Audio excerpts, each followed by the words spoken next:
Hello, fellow ranchers. It's Doug Blunt here again. This particular class is called Landscape 6, Creating Visual Flow in a Landscape Photograph Easily. So we've talked about visual flow before, but today I'm going to actually show you how to develop visual paths into your photographs in 2 easy steps. And I'm going to thank Sean Bagshaw for this. He's going to be speaking at the LWRDPC through webinar in March, I believe it is. Bob Staub was good enough to talk him into doing this for us. And this guy is top shelf, world class, probably the best known educator in Lightroom and Photoshop in landscapes. He's top of the mountain. I guess if you're going to learn, you might as well learn from the best.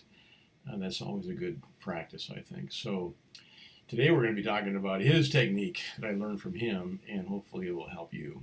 So let's go ahead and just jump in and get started. So you can see the screen here, and we're going to be talking about this photo, and I'm going to be demonstrating how the world's top landscape photographer, the best shooter in the world, Mark Adamus, creates these dramatic images. I'm sure that we look at these and we go, there's no way I could ever produce that kind of art. But the fact is, if we reverse engineer this photo, it's not all that difficult to understand the mechanics of what he's doing. Now, an artistic eye is something different, but I can go through the mechanics of this photo with you so you can understand how to do this in your own photos. And that's precisely what we're going to do today. Okay, so you remember from before, we had talked about the 8 different elements of creating visual flow in a photo. So let's go through Mark's photo here called Near Far, which he shot in 2012. Let's just go through each individual item and demonstrate what he used to create this impact. Okay, we talked about dark to light before. Well, here's the demonstration of it. This is almost black in here, and that's deliberate. And that darkness, that dark foreground there, is pushing you up towards this well-lit area up here. This is a really common theme you'll see in the better photographers' landscape shots, where the eye is drawn back towards a brighter area in the scene. So keep that in mind when you're both composing and editing. We'll see this is mostly editing that you'll do later, and we'll actually demonstrate this a little bit later on. Cool to warm, that's cooler tones, some blues down in here. Pushing up towards more yellows in the highlights. That's that color balance thing that we talk about in photography to push the eye from cool back to warm tones. He's done this deliberately, by the way. High contrast and low contrast in nature, you see things more detailed and contrasty, more blacks in the shadows up front. So you can see a lot of detail like down in these bubbles down here and so forth. You can really see a lot. And the eye would expect to see that up close, and as it goes back into the photo, you would expect to see less detail, more diffuseness, more softness. Mark builds this into his photos. The camera will shoot this and have the contrast the same here as there. So this diffuseness is added in later on in post, in editing. Mark uses Gaussian blur to do it, which I'm not going to do today. I'm going to show you an easier way actually to do it. But I just want you to understand that Mark has actually done this deliberately, and we're going to do it deliberately.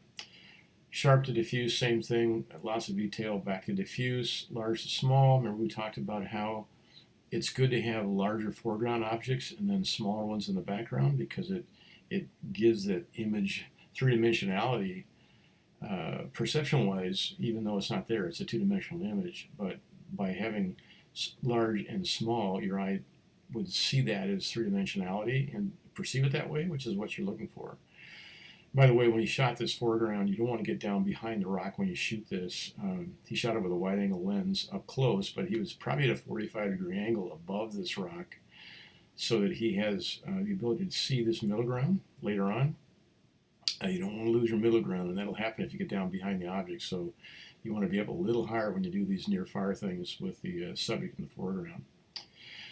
Leading lines, he's got, by virtue of the wide-angle lens and how it actually does perspective control for you automatically, you get this convergence of lines towards the center with wide-angle lenses. You can even see it in the clouds up here. So it's a natural thing to point towards the center with wide angles. It's probably why I like to use them so much. You don't have to build all these leading lines in there. They're there sort of automatically. But they lead the eye back in. Internal framing, he's got this thing kind of framing out here in the bottom rock, so your eye kind of goes right in here because your eye naturally goes inside of a frame. When it looks at a picture, it goes through the frame to see what's there. So it's just kind of a natural thing for the eye to go right here, right up to that warmth. Transitional layers, that's something you would look for in composing in camera because you can't really do too much about it later on, although you can with transforming, do some things, but mainly you want to see layers. Here's a layer, here's a layer, here's a layer, and then here's a layer. So you have these transitional layers going back, and it gives the viewer the perception of depth again. It's a good thing. Okay, so we're going to keep moving on here. Let's see, we're going to, let me just go to this next. We're going to sort of outline in a little bit more detail when you're, now if you're thinking about editing, okay, you're in Lightroom and or Photoshop. You can do this stuff either place, and I'll show that in a minute. In the foregrounds, you work on the foreground separately, okay, and you build this stuff in. These are 5, 6 of the 8 visual flow elements here that we're going to be building in today. You'll see this. We're going to build this into the foreground of this image we're going to work on. And the background is pretty much the opposite. Then in the background you're putting in other things that are the opposite of these things. And you'll see this in a minute, but you might want to just run a screen copy of this and have it next to you while you're editing to kind of get used to these ideas, these concepts. This is how you build a visual pathway into a photo. It might help you to have that handy, okay? So let's see, next we're just going to go right out and do some editing on a photo.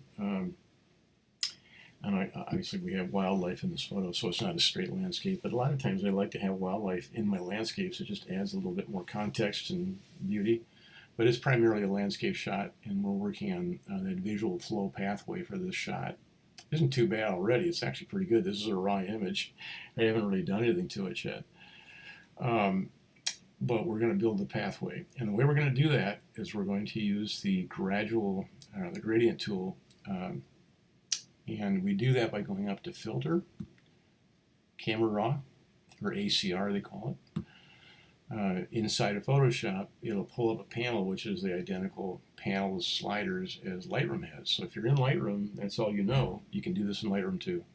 You go up to this tool right here. It's called the Graduated Filter. You click on that, and we're going to work on the foreground. So I'm going to put the crosshairs on the bottom of the photo, and I'm going to pull up to probably right above the birds, right about in here. And I'm going to drop it, okay? Now with the graduated filter, most of you probably know this, but there may be some who don't. You have 100% down here of the effect is going to be applied at 100% strength, and it goes up to 0 up here. So anything beyond, there's no effect whatsoever from this graduated filter. And it's a gradient from 100% to 0%, so most of the effect is going to be applied down lower in the gradient. That's important to realize. But it gives you nice, soft, graduated tones as you go up, and you'll see how this works. So once you put your gradient in, you can start working with these sliders up here. And if you have this check down here, this will reset to 0 for you, so you're starting from 0 on each new graduated filter. Okay, so let's think about the foreground. That list I just had a minute ago. Remember we talked about foregrounds should be a little bit darker. You want the eye to go from that dark foreground back into the light background. So we're going to put some more blue into that foreground, okay? And you're going to see more blue going in down here than up here because it's graduated. So we're adding a little blue in there. We're going to take the exposure down because we're darkening up the foreground. We don't want the attention to be spent on the foreground on this photo. Contrast, we're going to add contrast. Again, because you want more detail, more blacks, more contrast in the front, where the viewer expects to see sharper detail up close to their eyes and less as they go back. So we're going to build that in. We're going to darken the shadows up a little bit here. The whites we're going to take down. We don't want the eyes spending time down here on all this white stuff. Blacks, might even put a little bit more black in just for contrast. Texture, when you think about texture, it's a contrast tool. If you pull it right, you're going to add texture, so we're going to add some texture.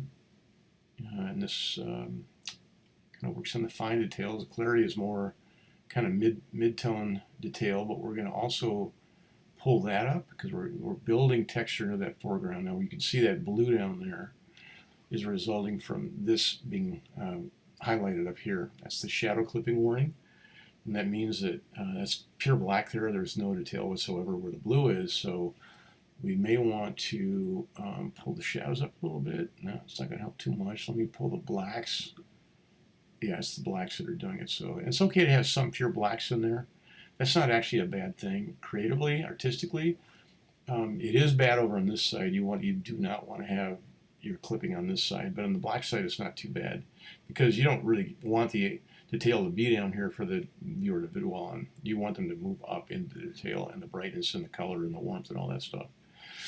Okay, so continuing on, saturation in the foreground in the shadows is going to be less. Okay, it almost takes it down to almost like grayish tone. You don't want color there. Color draws the eye, and you want to push the eye up towards the middle. So you pull saturation back. You're going to pull the sharpness to the right because you're adding sharpness and detail. And let me just make sure I've got everything. So we've got little cooler tones.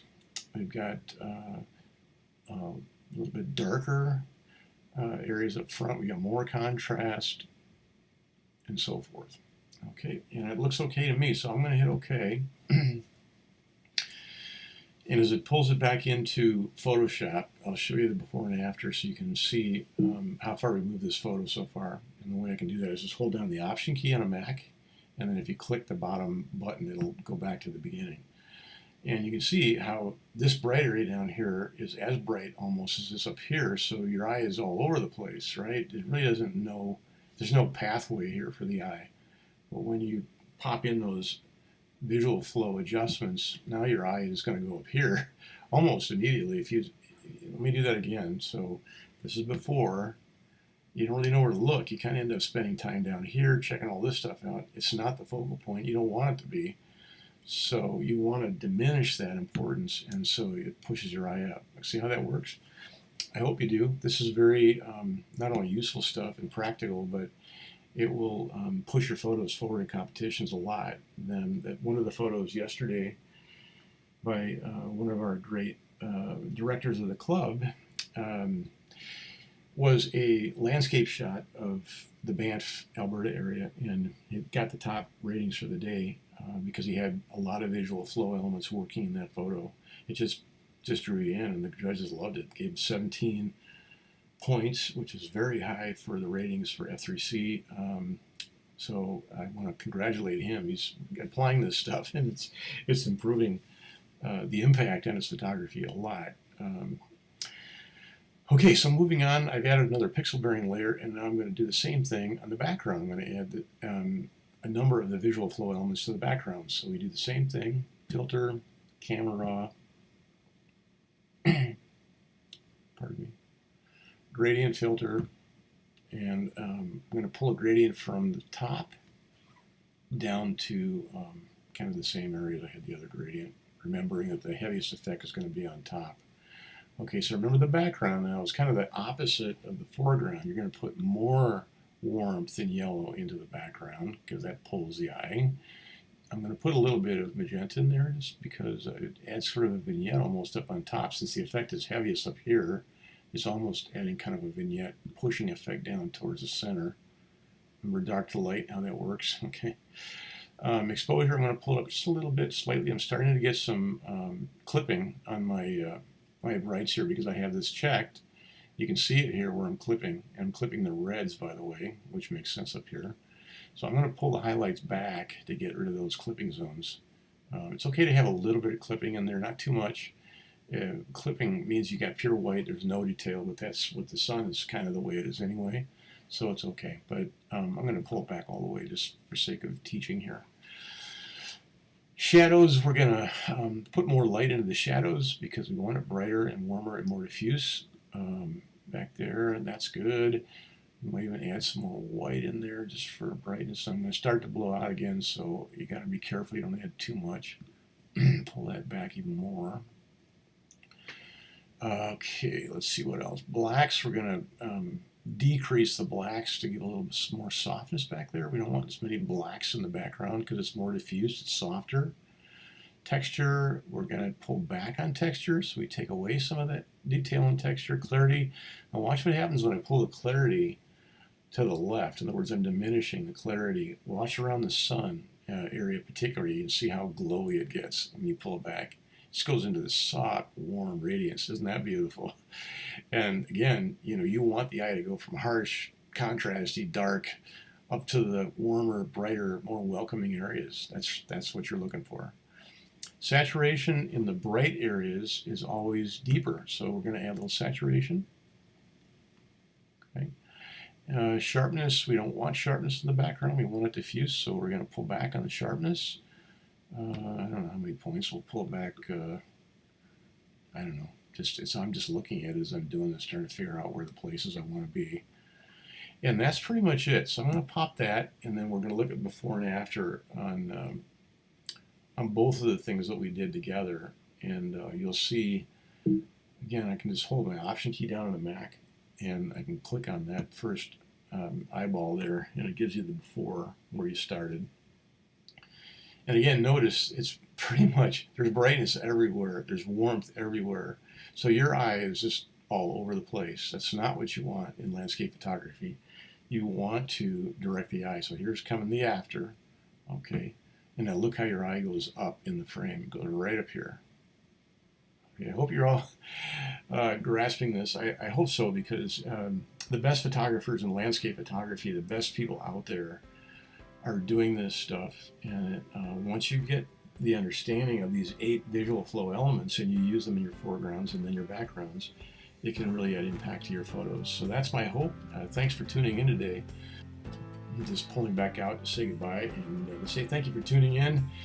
Bless you guys, and we'll catch you on the flip side for landscape. See, this will be 7. I've got 6 more in mind already, so please stay tuned. I hope you're enjoying these and getting a lot from them. And we'll catch you the next time. Thank you. Bye-bye.